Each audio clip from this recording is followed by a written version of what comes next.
आपको इतिहास हिस्ट्री के बारे में बताएंगे। उसमें जो मूलभूत बातें होती हैं जिसके समझे बगैर हम आगे हिस्ट्री नहीं पढ़ सकते। तो हिस्ट्री में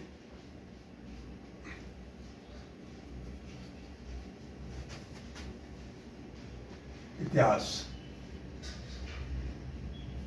क्या होता है? इतिहास हम पढ़ते हैं वर्तमान, भूतकाल व भविष्य का। 3 काल होते हैं। जो आगे घटना घटेगी वो भविष्य काल में होती है, जो चल रही है वो वर्तमान है। भूतकाल है जो घटनाएं घट चुकी हैं, उसे हम इतिहास के रूप में जानते हैं। किसके रूप में जानते हैं? इतिहास के रूप में। अब बोल दिया। इतिहास में जो मेन बात है, आपने पढ़ा होगा ईस्वी पूर्व। ईस्वी पूर्व की घटनाएं जो इतिहास में अंकित है। ईस्वी सन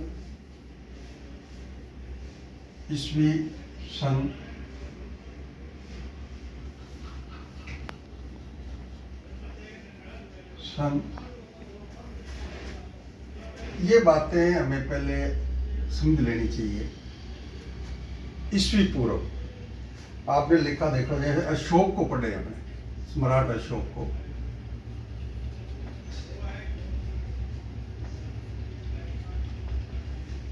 पढ़ने पर हम देखते हैं कि अशोक सम्राट का जो शासन काल था, समझने के लिए बता रहा हूं मैं, शासन काल था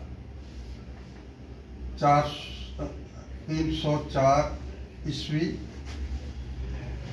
पूर्व से 232 ईस्वी पूर्व तक।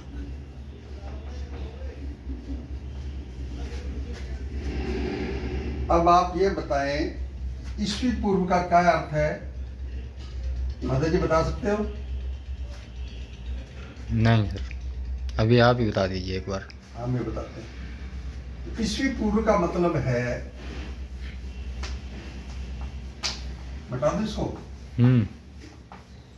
ईस्वी पूर्व का मतलब है कि जो हमारा अंतरराष्ट्रीय कैलेंडर है। कौन सा? अंतर्राष्ट्रीय कैलेंडर, जिसे हम ग्रेगोरियन कैलेंडर के नाम से भी जानते हैं। अब वो चल रहा है 2024। ये कब शुरू हुआ था? ईसा मसीह के जन्म से। कब से चालू है? ईसा मसीह के जन्म से। इससे पूर्व की जो घटना है उसको ईस्वी पूर्व बोलते हैं। क्या बोलते हैं? ईस्वी पूर्व। ईस्वी पूर्व। जैसे अशोक की बात करें, अशोक सम्राट की,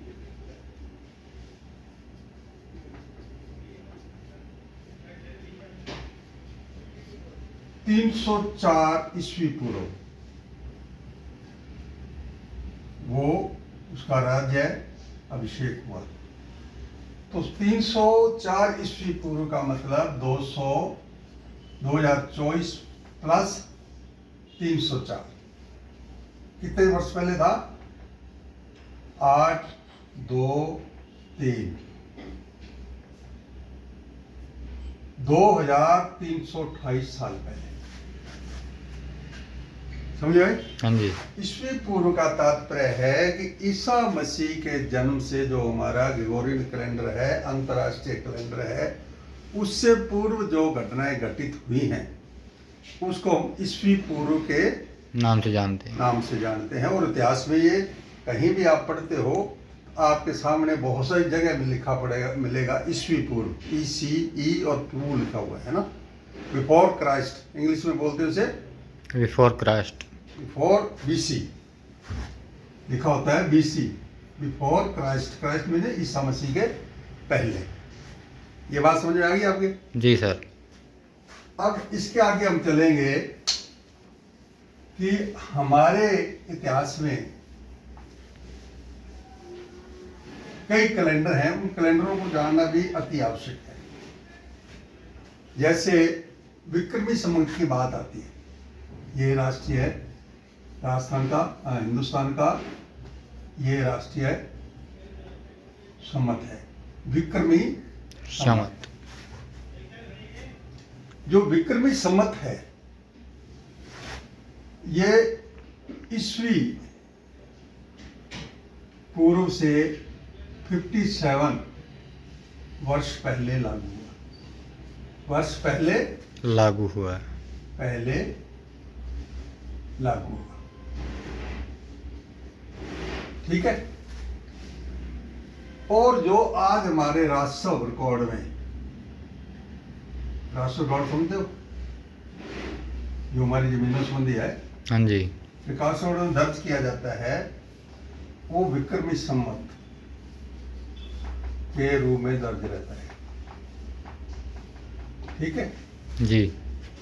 विक्रमी संमत हम कैसे ज्ञात करेंगे? 2024 तो ये प्लस है ना, पहले हुआ है, हाँ जी। प्लस तावन।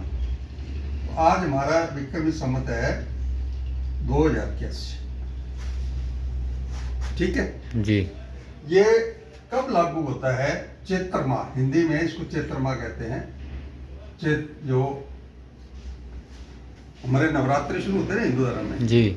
उस पहले नवरात्रि को हमारा विक्रमी संमत शुरू होता है, विक्रमी संमत शुरू होता है। संमत शुरू होता है।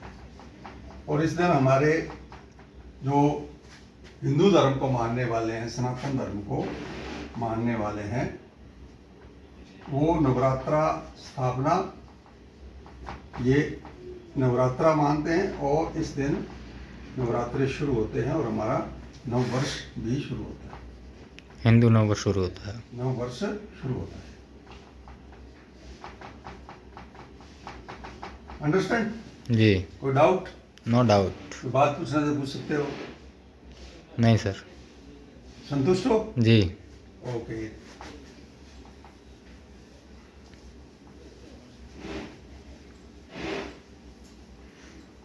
इसके बाद हमारे शक संमत भी कुछ क्षेत्र में चलता है।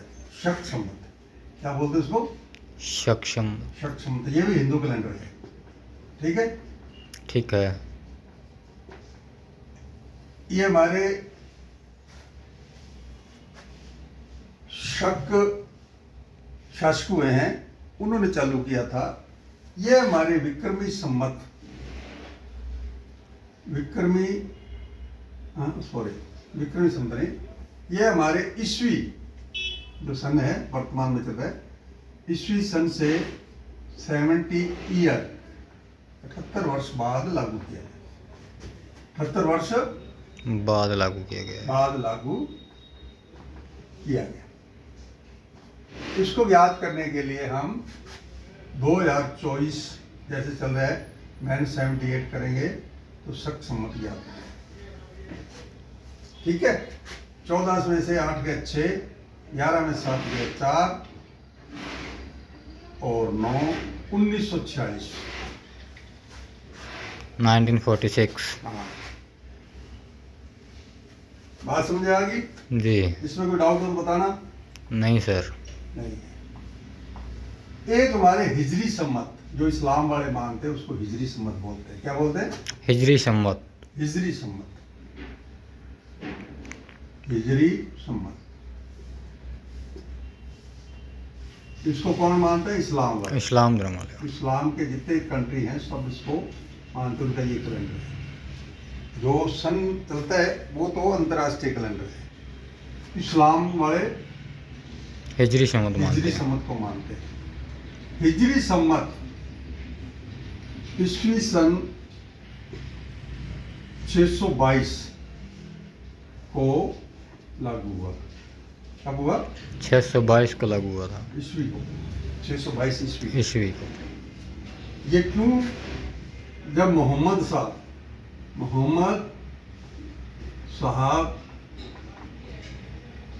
मक्का से मदीना गए, तब ये सन लागू हुआ। इसको हिजरी के नाम से जाना जाता है और इसको हज भी कहते हैं लोग। हज करना कहते हैं ना, मक्का से मदीना जाना, हाँ जी। हज भी कहते हैं।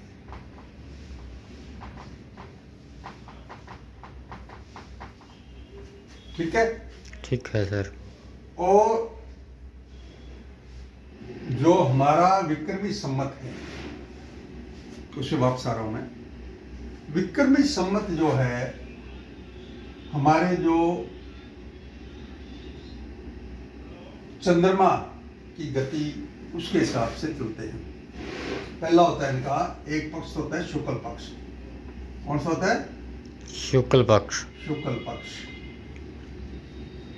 दूसरा होता है कृष्ण पक्ष, अंधेरी रात जिसे बोलते हैं ना जी। कृष्ण पक्ष। कृष्ण पक्ष। तो हमारे जो कैलेंडर चलते हैं इसके हिसाब से चलते हैं। ठीक है। हिंदू कैलेंडर। हाँ। तो इसमें क्या होता है 30 दिन का महीना होता है। कितने दिन का होता है? 30 दिन का महीना। 30 दिन का। लेकिन ये जो ग्रेगोरियन कैलेंडर है ये 365 का होता है। 12 3 36 जी। 360, 5 दिन का अंतर आ गया जी। है ना। हाँ जी। इसलिए कई बार हम देखते हैं कि इस बार 2 सावन के महीने हो गए, जो भादों के हो गए, कि जो 5 दिन ये कम इनके बचते हैं है ना।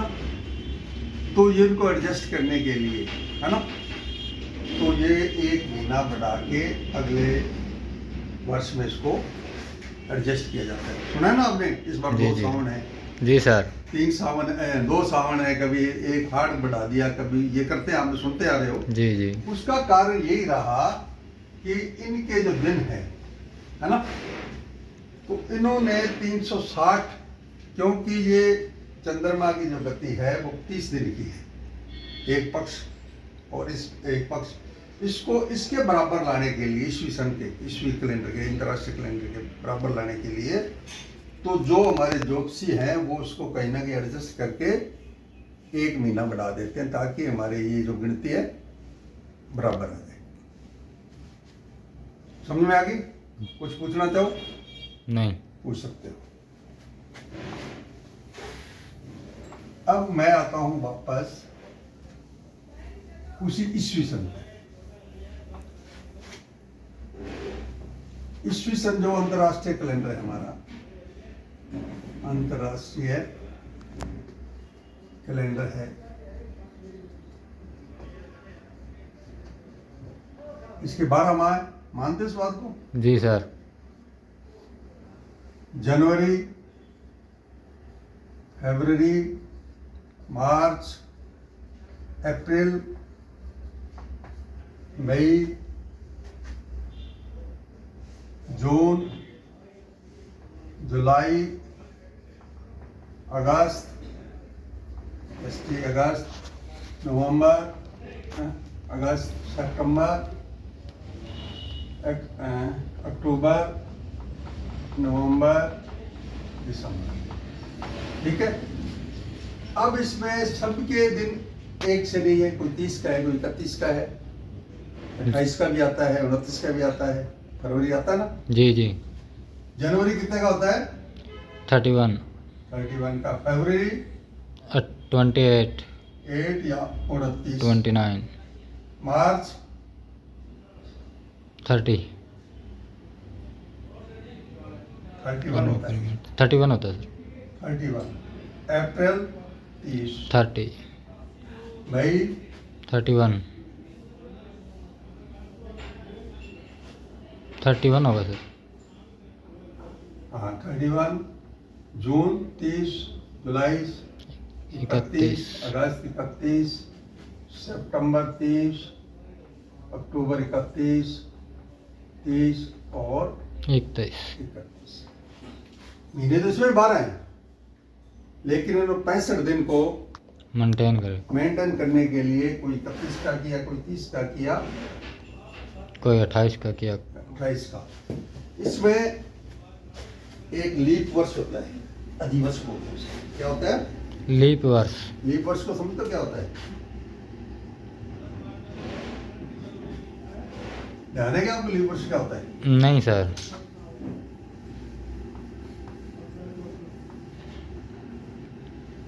लीप वर्ष, LEAP, leap year. Leap year में फरवरी महीना होता है जो 29 दिन का होता है। कितने दिन का होता है? 29। और वो हर 4 साल बाद, 4 साल बाद 29 का होता है। और ये आप कैसे ज्ञात करोगे कि ये लीप वर्ष है कोई आपको आइडिया? जैसे 2024 है, इसमें फरवरी निकल चुका है या आ रहा है, चल रहा है, कितने महीने का होगा ये? कितने दिन का होगा? अब मैं आपको बताता हूँ। इसको आप 4 से भाग दो। कितने से? 4 से। 4 5 20, 20। 0 तारीख, 4 उतारे, 6 चौका 24। 24। जब आपका भाग पूरा पूरा चला जाए तो वो वर्ष लीप होता है। क्या होता है? लीप वर्ष। और वो 29 दिन का होता है। वास्तव में हमारे वर्ष के दिन कितने? 365 सही 1/4। 1/4, 65 दिन होते हैं।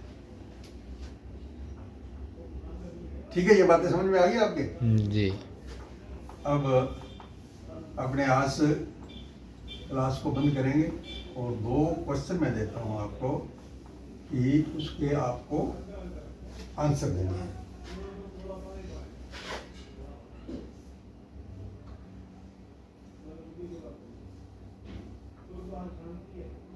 ईस्वी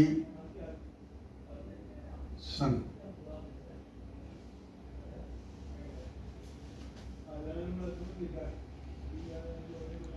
राष्ट्रीय कैलेंडर है,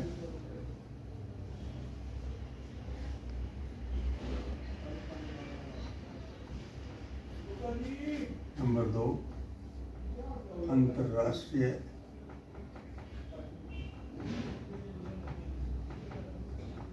कैलेंडर है,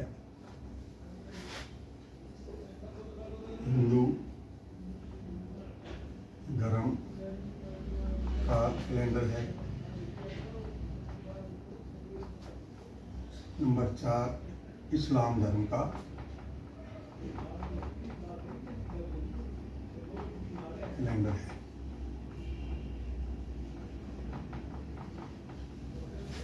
इसमें से एक सही है, वो बताना है। ठीक है, नंबर 2 प्रश्न है, भारत में राष्ट्र रिकॉर्ड में कौन सा कैलेंडर मान्य है? नंबर 1 अंतर्राष्ट्रीय कैलेंडर,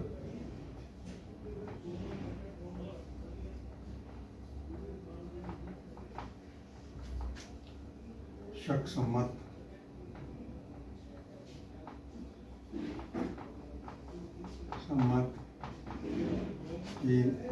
हिजरी सम्मत,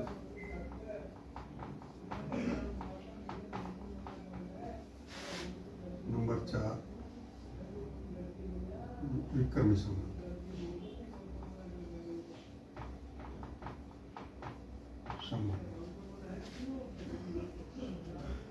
आप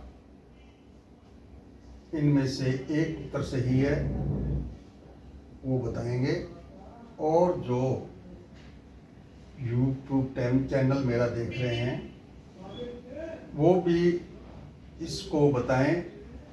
अगर वो सही उत्तर देते हैं तो उनका नेक्स्ट क्लास में, नेक्स्ट वीडियो में उनका नाम लिया जाएगा और उनको यथासंभव उनको इनाम भी दिया जाएगा। Thank you. आज का चैप्टर यहीं बंद, नेक्स्ट क्लास में फिर मिलते हैं। धन्यवाद।